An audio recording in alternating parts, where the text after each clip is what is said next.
Minecraft hasn't always had a world border.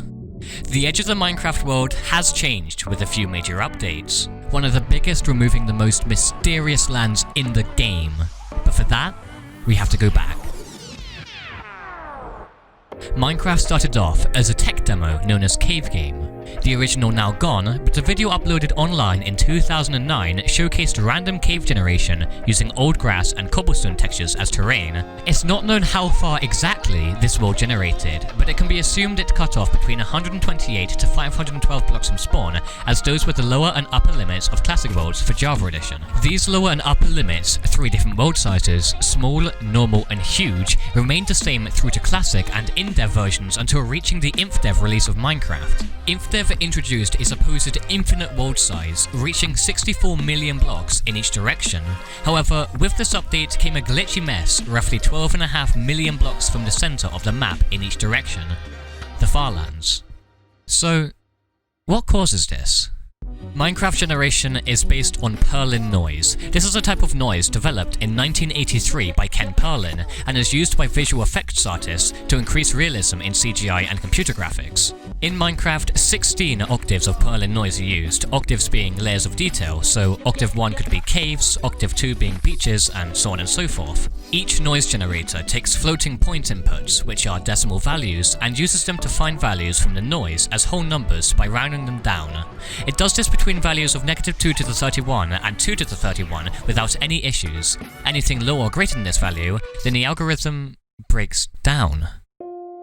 But this value is a lot greater than the 12.5 million blocks from spawn where the Farlands generate. Why?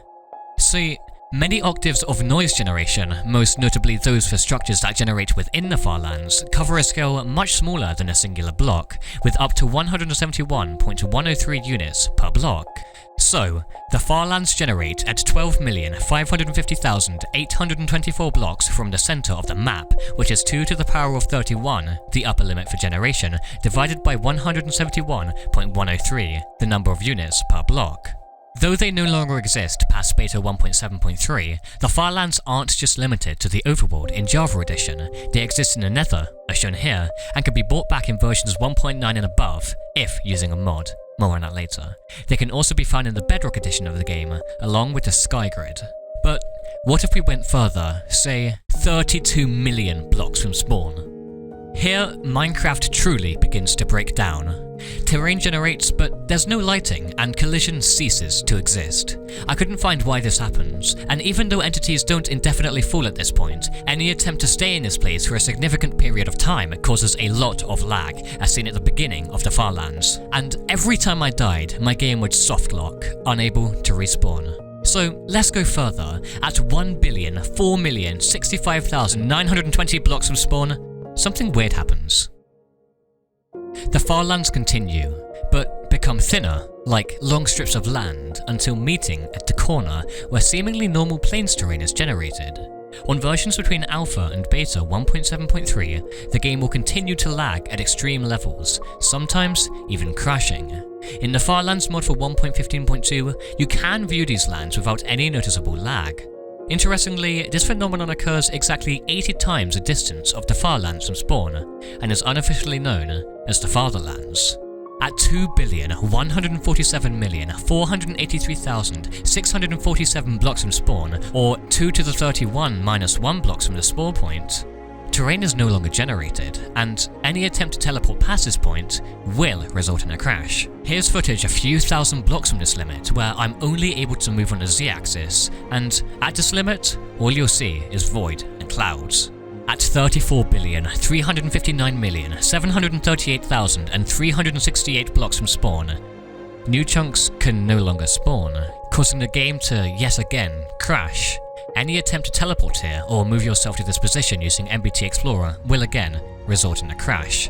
This is the true end of Minecraft. But this was all in the past. What now? Well, the Farlands are gone and will likely never return to vanilla Minecraft ever again, but there is a way to bring them back using a mod. I don't want this to be a tutorial video where I speak into my microphone and tell you step for step how to install this mod, so I'll leave a video in the description if you want to try this out for yourself. What if you wanted to get to the 1.7 Farlands by foot? How long would it take you? Is it even possible? Well, I believe that's more suitable for a part 2 of this video. So that's it, the Farlands. It's possible to reach the Void Farlands and the Sky Farlands, but Antvenom has already covered this and a lot more in his Breaking Minecraft playlist, which I'll link in the top line of the description. If you enjoyed watching this video, consider liking and subscribing. If you don't like any of my other videos, you can always unsubscribe. And thank you.